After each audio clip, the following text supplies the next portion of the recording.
The ocean feels familiar to us. We swim in it. We sail across it. We study what lives near the surface and assume the rest is more of the same. Just darker and colder.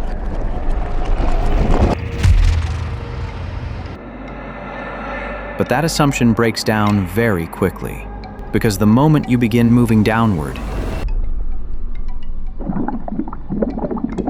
the ocean starts changing in ways that feel unsettling. Light weakens, colors vanish, sound behaves differently. Space feels larger than it should, and the deeper you go, the less the environment seems designed for anything recognizable to survive. At first, the changes are subtle. Fish look thinner. Eyes grow larger. Bodies become strangely transparent, but then something shifts. Creatures stop looking like variations of surface animals and start looking like solutions to a problem we don't fully understand. Mouths grow too large. Teeth become too sharp. Light appears where there should be none. In the deep ocean, survival doesn't reward beauty or familiarity. It rewards whatever works, no matter how disturbing it looks to us. As we descend, we pass invisible boundaries. The sunlight zone, where life depends on energy from above. Then the twilight zone, where light still exists but nothing can grow. And finally, the midnight zone, where darkness is permanent and the pressure is strong enough to crush steel. With every layer, the creatures become more specialized, more extreme, and more unsettling. Not because they are aggressive, but because they are perfectly adapted to an environment that leaves no room for weakness. Some animals erase themselves by becoming transparent. Others create their own light to hunt, to hide, or to confuse. Some abandon individuality entirely just to reproduce. And the deeper we go, the more these adaptations begin to feel less like evolution and more like desperation. What makes this even more unsettling is how little we actually know about this world. Humans have explored space. We've sent machines to other planets. We've mapped distant galaxies and studied worlds that don't even have oceans. But here on Earth, beneath our own waves, lies a realm we have barely touched. More than 90% of the deep ocean remains unseen, a place where new creatures are discovered almost every time we look. A place that reminds us that the most alien world we know isn't light years away. It's right below us, waiting in the dark. At the surface of the ocean, everything feels familiar. Sunlight reaches deep enough to support life. Blue water, coral reefs, colorful fish, and constant movement in every direction. This is the version of the ocean most people know.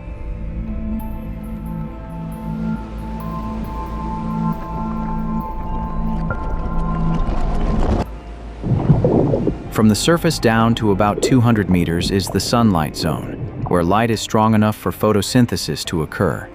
Microscopic plankton grow using sunlight, forming the foundation of almost every marine food chain. Small fish feed on plankton. Larger fish feed on smaller fish.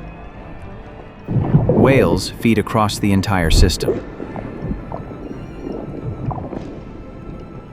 Life here feels active, balanced, and understandable. But this entire world exists only because of light, and light does not travel very far underwater.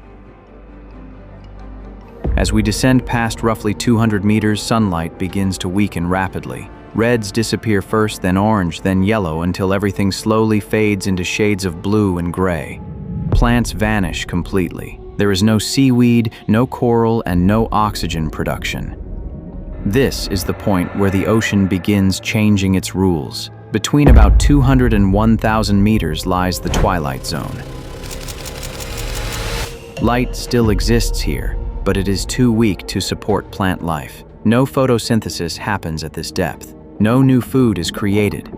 Everything that lives in the twilight zone survives on what falls down from above.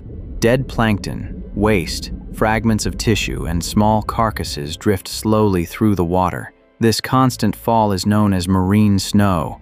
It looks harmless, almost peaceful, but without it, nothing in this zone could survive.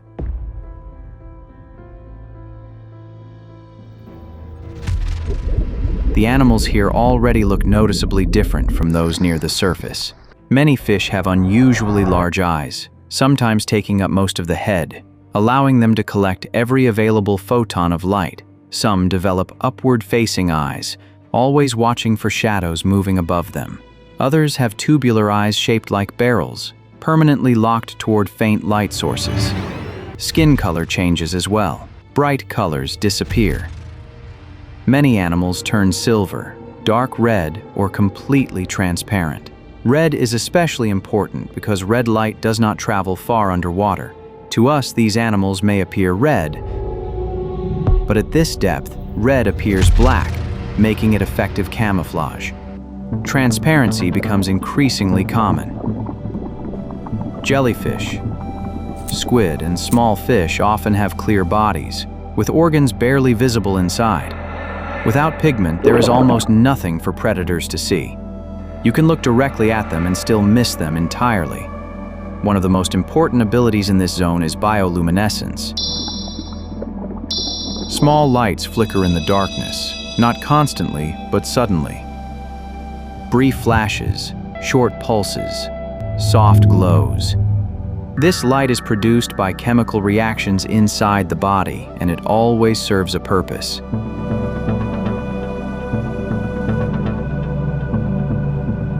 Some animals use it to confuse predators, releasing a flash that disorients an attacker long enough to escape.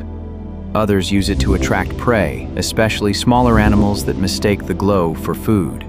Some species use light to communicate, flashing patterns only members of the same species can recognize. One of the strangest strategies is counter-illumination. From below, predators can spot silhouettes against the faint glow from the surface. To avoid this, some fish produce light on their bellies, matching the brightness above them. This erases their shadow completely. They don't disappear by being dark. They disappear by glowing. Even with all these adaptations, this is still the last place where the ocean feels somewhat familiar. Food still falls. Light still exists, even if barely. But every meter deeper makes survival more difficult. Pressure increases, temperature drops, space becomes emptier, and the creatures begin changing faster than we expect.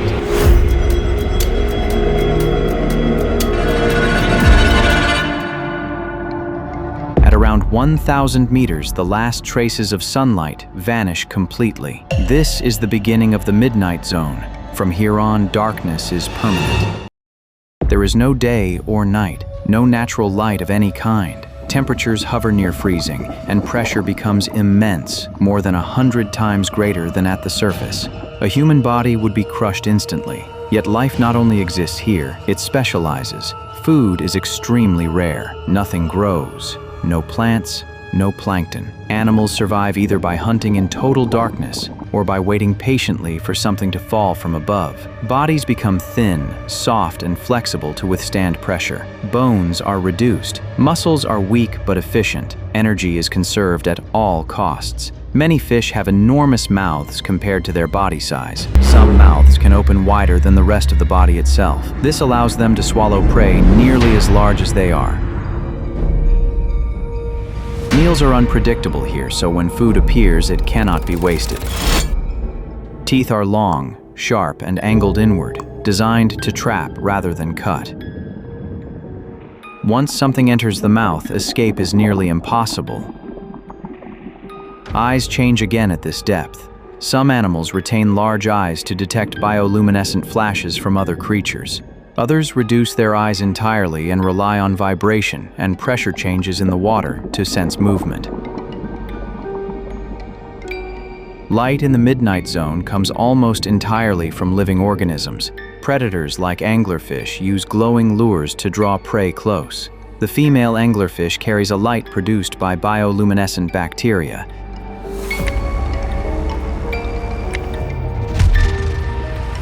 But its most unsettling feature is reproduction. Males are tiny and short-lived.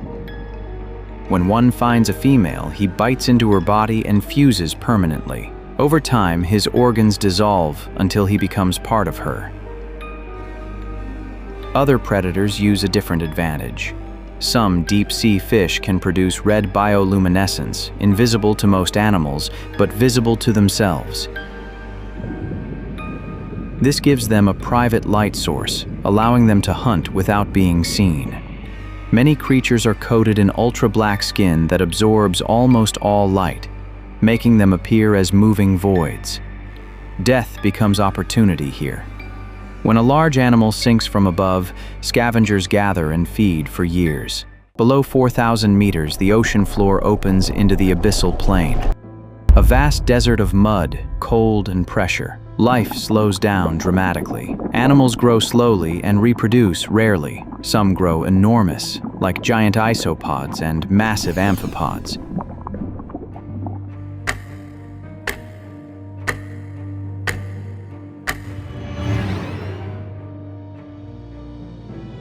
Whale falls create rare ecosystems that can last decades. Deeper still, trenches form the Hadal zone, reaching nearly 11,000 meters. Pressure here is almost unimaginable, yet life survives. Snailfish with soft, gelatinous bodies live where no other vertebrates can. Amphipods swarm the trench floor. At hydrothermal vents, life feeds on chemicals from the earth itself instead of sunlight. The deepest ocean reveals a simple truth. Life does not need comfort or familiarity. It only needs a way to adapt. And the deeper we explore, the more we realize that the most unsettling creatures on Earth were shaped not by choice, but by necessity. The deep ocean doesn't create terrifying creatures to scare us. It creates them.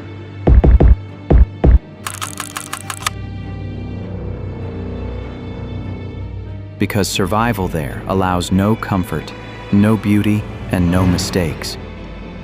And the deeper we explore, the more we realize that some of the most alien life on Earth isn't hiding in space, but thriving beneath our own oceans, in a world we've barely begun to understand.